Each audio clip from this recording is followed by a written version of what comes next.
भौकर विधानसभा निर्वाचन क्षेत्र का एक महत्वपूर्ण शहर मुदखेड़, जहां नगर परिषद के चुनाव चल रहे हैं। कांग्रेस का गढ़ रह चुके इस क्षेत्र में पूर्व मुख्यमंत्री अशोक राव चौहान के कांग्रेस छोड़ने से कांग्रेस कमजोर होते दिख रही है, जबकि बीजेपी दामन थामने के बाद बीजेपी यहां बाहुबली पार्टी बन गई है। बीजेपी दामन थामने के बाद बीजेपी यहां बाहुबली पार्टी बन गई है। अशोक चौहान के नेतृत्व में 25 साल कांग्रेस की इस नगर परिषद पर सत्ता थी, लेकिन विकास जीरो है। शहर की सड़कें बदहाल हैं, चारों ओर गंदगी का आलम है, जलापूर्ति नियमित रूप से नहीं होती है। लेकिन कांग्रेस के कट्टर समर्थक इस बार बीजेपी को पराजित करने पर लगे हैं। अशोक राव चौहान एवं समर्थकों पर स्थानीय कांग्रेस कार्यकर्ताओं ने कई आरोप भी लगा दिए हैं।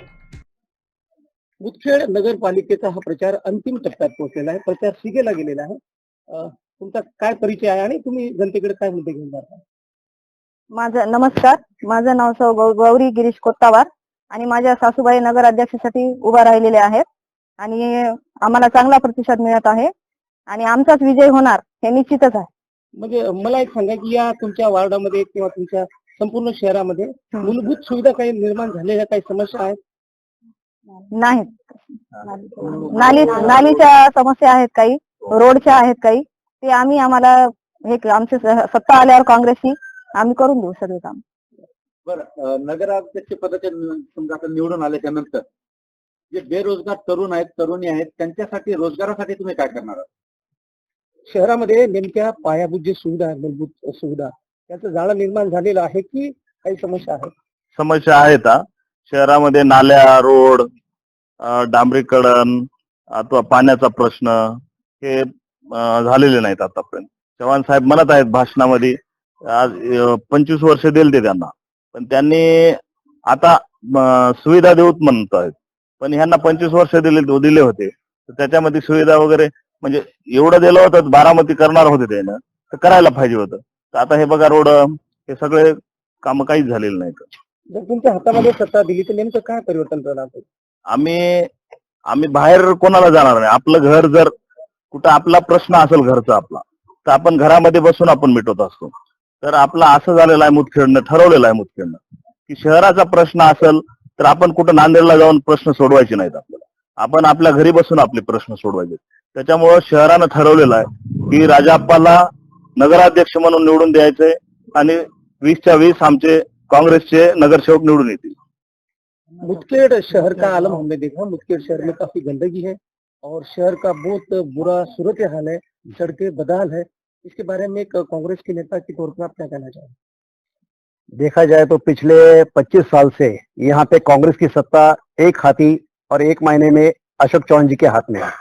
अशोक चौहान जी इस राज्य के मुख्यमंत्री 2 दफा रह चुके, महसूल मंत्री रह चुके, परिवहन मंत्री रह चुके और पालक मंत्री तक रह चुके. इस पिछले 25 साल में इन्होंने ना कोई विकास किया है, ना विकास का कोई बूंद यहाँ पे गिरा है. जितना भी टेंडर्स या जितने भी काम यहाँ पे बटे जाते हैं, उनके जो दलाल या उनके जो कॉन्ट्रैक्टर रहते हैं उनको टक्केवारी पे बेच दी जाती है. तो विकास होएगा कहाँ से? और सबसे बड़ी बात, यहाँ का जो युवा है, जो पढ़ा लिखा है, वेल क्वालिफाइड है. हमारे यहाँ पे मुदखेड़ की जो परिभाषा एजुकेशन की है वो बहुत बड़ी है.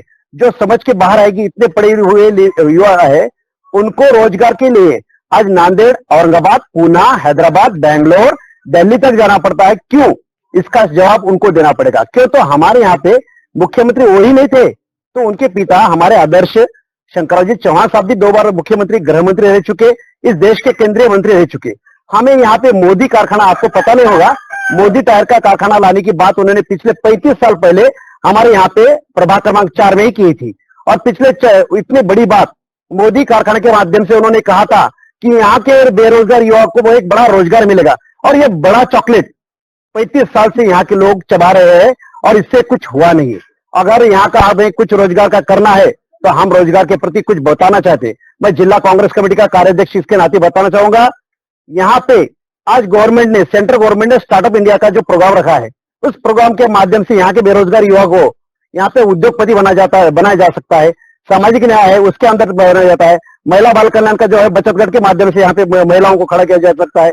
मगर यहाँ की उदासीनता, यहाँ के नेता का स्वतः प्रति, खुद के प्रति प्यार, क्यों? तो उसके खुद का प्रति प्यार है, इसलिए तो विधायक उनकी बेटी बच चुकी है. क्यों किसी आम बच्चों को या किसी आम परिवार के बंदे को उन्होंने विधायक नहीं बनाया? ये सोचने वाली बात है. अब जबकि उनको खुद को संतान के तौर पर सिर्फ 2 लड़कियां हैं और उनकी मिसेज भी इसके पहले एमएलए रह चुकी है, विधायक रह चुकी है, मगर यहाँ के युवाओं का क्या? इसीलिए तो हमने वेदांत को सेवटे जो हमारा ओबीसी में से और हमारी दीपाली ताई देव के जो एससी महिला में से और हमारे राजबहादुर कोत्तावर साहब के सौभाग्यवती यहाँ पे नगर अध्यक्ष का चुनाव कॉन्टेस्ट कर रहे हैं। हमें इतना ही कहना है, जो मूलभूत सुविधा जो यहाँ के चाहिए, जब हम सत्ता में आएंगे तो हम हमारे घर का मसला खुद हल करेंगे। जब हम सब लोगों को लेके बैठेंगे, हम इतना कहना चाहेंगे कि हमारे सारे के सारे 20 काउंसलर बड़े पैमाने पे बड़े लीड से चुन के आ रहे हैं और हमारे राजबहादुर कोत्तावर साहब के मिसेज हमारे माता जी बड़े पैमाने पे चुन के आ रहे हैं। हमें कोई भी हरा नहीं सकता, तो हमारे पास धन शक्ति नहीं होगी, मगर जनशक्ति आज बड़े पैमाने पे हमारे साथ है। यानी कि आपको लगता है कि जनता ने ये अब निर्णय लिया है कि आपको सत्ता के गलियारे में भेजेंगे? 100% हम सत्ता के गलियारे के लिए तो खड़े हैं। इन लोगों को अभी तक सत्ता मिली कहाँ है भाई? हमारी सत्ता में जितने लोग काउंसलर थे उनको सत्ता मिली कहाँ थी? और तो नॉमिनल अंगूठा छापते, सिक्का मोड़ते, सिक्का। अशोक चौहान जी जहां कहते वहां फंड जाता था, उन्हें कुछ अधिकार तो थे नहीं, क्या बोलते विदाउट पोर्टफोलियो मिनिस्टर थे सब सारे के सारे, किसी को नहीं पोर्टफोलियो नहीं था, सिर्फ फॉर्मेलिटी बोल के काउंसलर, उसे कोई हक नहीं था। जहां चाहे वो पैसा खर्च करने की बात करे तो वो करते थे, हम नहीं करते थे। आज क्या होगा?